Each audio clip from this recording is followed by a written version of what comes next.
Rick Sanchez and his grandson Morty are floating through space, casually listening to true crime podcasts and passing time.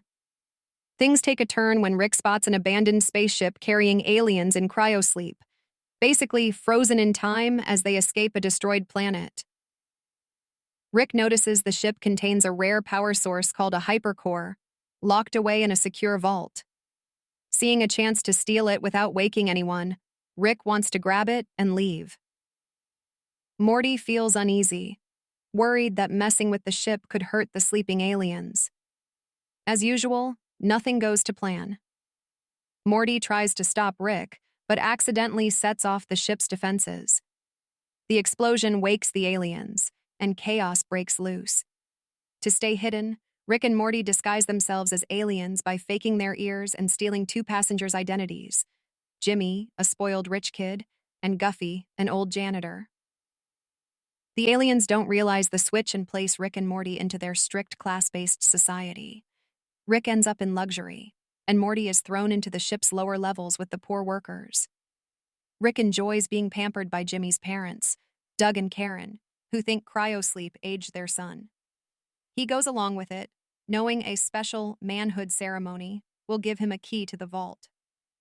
Morty, pretending to be Guffy, ends up among the Makeys, a group of workers controlled by brain chips. But since Morty doesn't have a chip, the workers see him as a sign of hope. Without meaning to, he sparks a rebellion. While Rick moves closer to stealing the hypercore, Morty's accidental uprising grows into a full-blown revolution. The two finally clash when Morty finds out Rick's still planning to take the hypercore. During their fight, their disguises are exposed. They reach the vault together, only to find it empty. The real Jimmy and Guffy already woke up, stole the core, and ran. What follows is a wild chase through space. Everyone, Rick, Morty, and the aliens, tries to hunt down the thieves. But greed takes over, and the aliens start turning on each other. In frustration, Morty throws the last bit of loot and Guffy into space. Rick finally gets control by reprogramming the aliens with control chips and sending them to a new planet. Jimmy's parents, still fooled, go back into cryosleep, proud of their son. Back in their own ship, Rick has a rare quiet moment as he looks at a photo of Doug and Karen and says, "You can't choose your family." But the mood quickly shifts when another cryo ship appears, promising even more trouble. In the mid-credits scene, the man whose identity Jimmy stole is now happily living on a casino planet, winning poker games with a monkey sidekick named New Lizzie. Review: Cryo Mort a Rickver is a fun, wild episode that shows Rick and Morty still has plenty of clever chaos to offer.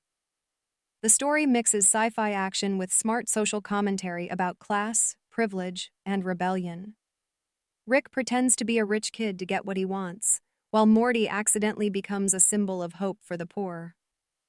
The episode is packed with humor, fast-paced action, and some unexpected emotional moments, especially Rick getting a taste of real family love. It doesn't move the main story forward, but it's a strong standalone episode with sharp writing and plenty of weird creative twists. Final verdict: a solid, entertaining ride that's equal parts smart, silly, and heartfelt. 8/10.